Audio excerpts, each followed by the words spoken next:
आज की वीडियो में हम बात करेंगे संविधान के आर्टिकल 12 के बारे में।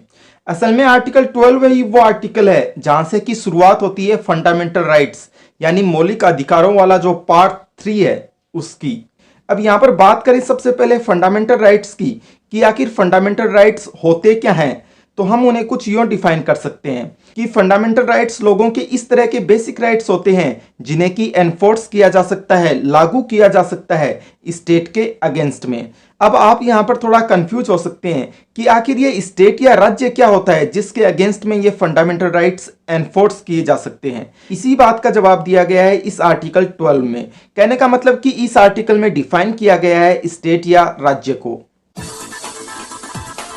आर्टिकल 12 में दी हुई स्टेट की डेफिनेशन कितनी ज्यादा इंपॉर्टेंट है इसका अंदाजा हम लगा सकते हैं एक छोटे से एग्जाम्पल की मदद से।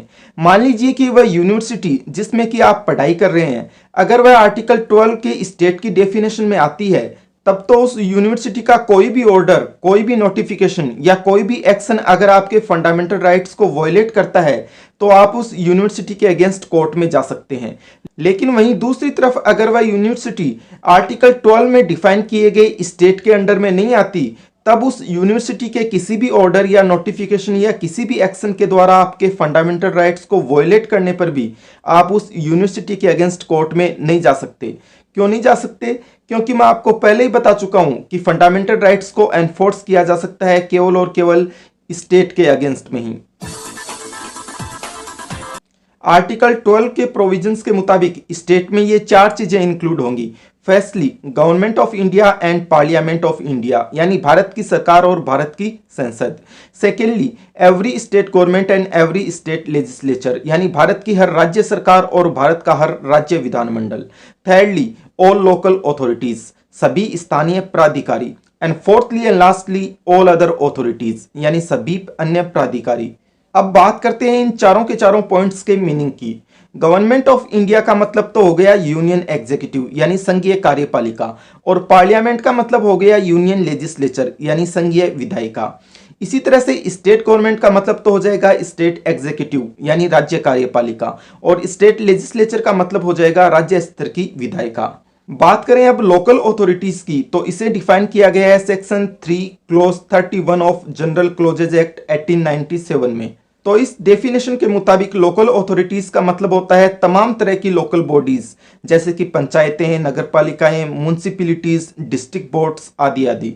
तो इस तरह से आप आसानी से देख सकते हैं कि ये जो चार पॉइंट्स हैं, इन चार में से जो ये पहले तीन पॉइंट हैं इनका मीनिंग तो बिल्कुल स्पेसिफिक है, बिल्कुल साफ साफ है। लेकिन ये जो चौथा पॉइंट है अदर अथॉरिटीज वाला, इसका जो मीनिंग है वह कॉन्स्टिट्यूशन में या कहीं भी और साफ साफ नहीं दिया हुआ। इसीलिए इस वर्ड की इंटरप्रिटेशन से रिलेटेड केसेस लगातार आते रहते हैं और जुडिशरी लगातार इस वर्ड को इंटरप्रेट करती रहती है कि इस वर्ड में किन किन चीजों को शामिल किया जाएगा और किन किन को नहीं। तो कोर्ट द्वारा समय समय पर डिसाइड किए गए केसेस का अगर कंक्लूजन निकालें तो कंक्लूजन ये है कि आर्टिकल 12 में दिए हुए अदर अथॉरिटीज वर्ड में इस तरह के तमाम कॉरपोरेशंस या अथॉरिटीज शामिल हैं जो कि पूरी तरह से गवर्नमेंट या स्टेट के कंट्रोल में रहकर स्टेट की एजेंसी के तौर पर ही काम करती हैं, जैसे कि LIC, ONGC आदि आदि।